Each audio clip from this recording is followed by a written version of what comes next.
Hello and welcome back to the channel. I hope you're having a wonderful Sunday. I had to do a little extra digging today since most of the news outlets in the Philippines are covering the anti-corruption protests. So I had to go real deep to try to find these stories to make them interesting. I hope you enjoy it. In this video, I'll tell you about a man gets sentenced to life in Bali, questions over a young Australian who passed away suspiciously, Philippines banking news, a 32-year-old creep arrested for behavior towards an 18-year-old autistic girl, plus much more. Here's our top story. In Bali, a Ukrainian man arrested in Thailand had been extradited to Indonesia after 7 months on the run. He was convicted on Thursday for producing illegal substances on the Indonesian tourist island of Bali and sentenced to life in prison.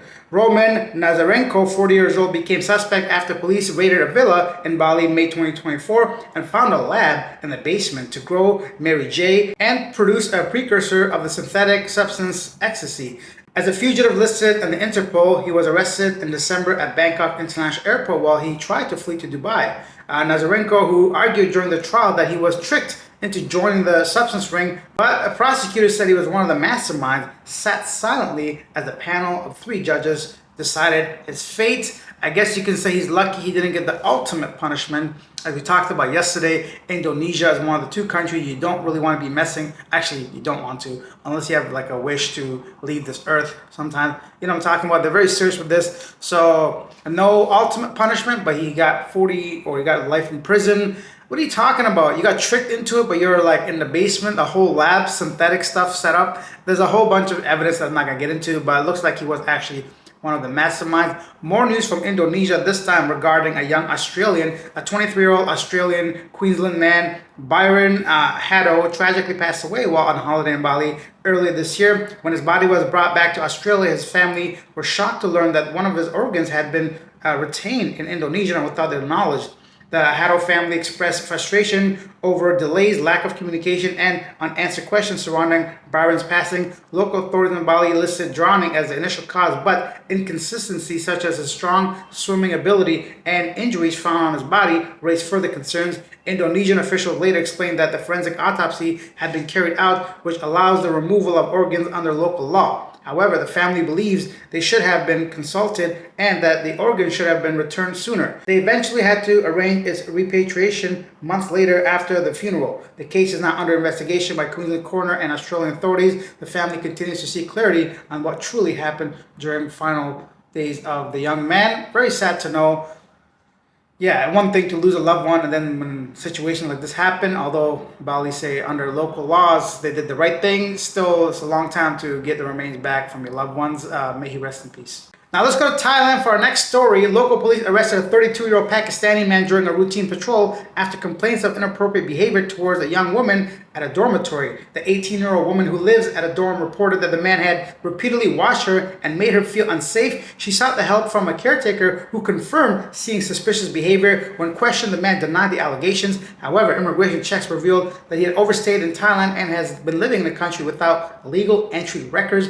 Police have charged him with illegal entry, overstaying, while further investigation into misconduct reports is ongoing. He has been filmed by the girl. This was ongoing for a while, but apparently this guy has a Thai girlfriend that sells smoothies, and I guess when she's out there working, he's out there lurking, you know, looking at this girl, doing all kinds of weird stuff. And then one day he came to knock on her door and pretended he needed laundry assistance and stepped inside and was very inappropriate physically as well, trying to touch all the stuff and make his... What are you doing, man? You're in Thailand, you got a girlfriend, and you...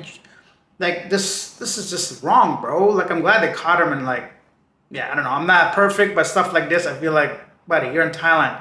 If you really have to do what you got to do, you only got 40 bucks, 50 bucks, instead of trying to get kicked out of the country, especially when you stay there illegally. I know 2 wrongs don't make a right or whatever, and maybe that's not the right thing to do, but my point is, what's worse? Dabbling into that kind of lifestyle at night and, you know, getting some professional service, or getting kicked out, blacklisted, and who knows what else charges are going to come at you. So just think twice. We all get excited, but chamaon, bro. Chamaon! Going on to the Philippines, thousands of protesters gathered in Manila on September 21st for a mass rally denouncing alleged corruption in government flood control projects, regarded as one of the country's largest scandals in decades. So at the time of recording this, around 4 p.m. on Sunday, there hasn't been any major incidents of violence, only one tire being burnt in Cebu and 10 younger activists, I guess you can call them that, being arrested for throwing rocks at the police. I want to say something here. I would never condone violence. That's not my point here. But I just want to know, in a situation, whether in the Philippines or any country where you allege that the government or the higher ups are corrupt and in on the whole thing, what do peaceful rallies achieve? You know what I mean? Like, what is the outcome? What is the point of getting out there?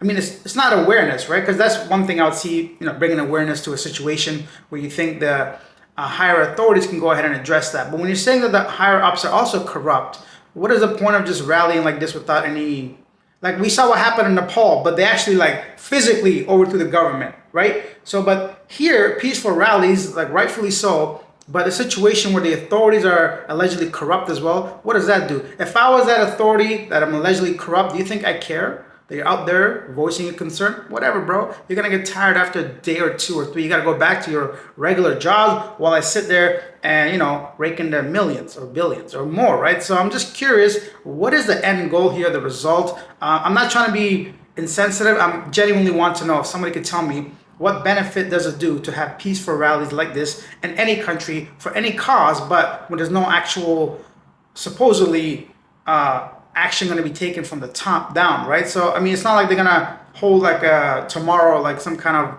poll or some kind of election to select the right person.